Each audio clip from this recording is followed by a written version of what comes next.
Hello friends, எப்படி இருக்கீங்க? நல்லா இருக்கீங்களா? இன்றைக்கான வீடியோவில் பார்த்தீங்கன்னா குக்கும்பர் ரைட்டாக தாங்க பார்க்க போகிறோம். அதாவது குக்கும்பர் பார்த்தீங்கன்னா அதிக சத்து உடையதுங்க. குக்கும்பரில் பார்த்தீங்கன்னா விட்டமின் கே இருக்குது, அனைத்து விதமான ஆன்டி ஆக்சிடென்ட்ஸ் இருக்குது. நம்ம போன்ஸ் வந்துக்கலாம் வந்து ஹெல்ப்ஃபுல் பண்ணும். கூடுதலாக நம்ம கோட் சேர்க்கறதுனால நமக்கு ப்ரோட்டீன் ப்ளஸ் ஃபைபர் கிடைக்க போகுது. வாங்க எப்படி செய்யலாம்னு பார்க்கலாம். ஃபஸ்ட்டு நம்ம நம்ம குக்கும்பரை வந்து இது மாதிரி நல்லா வந்து ஒரு திருவுறதில் வந்து திருவி எடுத்துக்கோங்க. நல்லா வந்து பொடிசு பொடிசாக இருந்தால் தாங்க ரைட்டாக ரொம்ப டேஸ்ட்டாக இருக்கும். இப்போ நம்ம திருவி எடுத்தாச்சு. இப்போ தேவையான பொருட்கள் என்னென்னு பார்த்துடலாம்.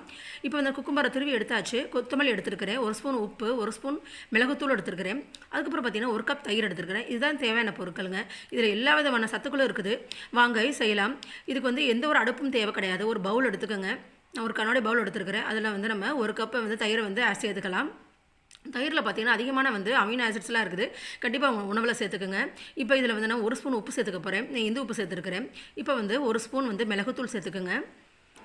அவ்வளோதான். இப்போ வந்து நம்ம துருவி வைத்த குக்கும்பரை வந்து இதில் சேர்த்துக்கலாம். நம்ம குக்கும்பர் மட்டும் இல்லைங்க, எது வேணால் துருவி எடுத்துக்கலாம். வேறு கேரட்டு, ஆனியன் எது வேணால் சேர்த்துக்கலாம். குக்கும்பர் ஏன் சேர்க்குறோம்னு பார்த்தீங்கன்னா இதில் வந்து அதிகமான ஃபைபர் இருக்குது. நம்ம பச்சையாக சாப்பிட்றத விட இது மாதிரி தயிரோடு சேர்த்து சாப்பிடும்போது நம்மளுக்கு ப்ரோட்டீன்ஸ், விட்டமின் கே, அப்புறம் உப்பு, மிளகுத்தூளாக இருக்கிறதுனால நமக்கு எல்லா விதமான ஆன்டி ஆக்சிடென்ட்ஸும் கிடைக்குங்க. இது மாதிரி வந்து செஞ்சு கொடுங்க. இதில் வந்து நம்ம கொத்தமல்லி தூவினா பார்த்திங்கன்னா அது ரொம்ப வாசமாகவும் இருக்கும். கொத்தமல்லிலையும் பார்த்திங்கன்னா நம்மளுக்கு அதிகமான அயனும் கிடைக்கிது. So iron, vitamin K, fibres, proteins இது எல்லா விதமான சத்துக்களும் கிடைக்கும்.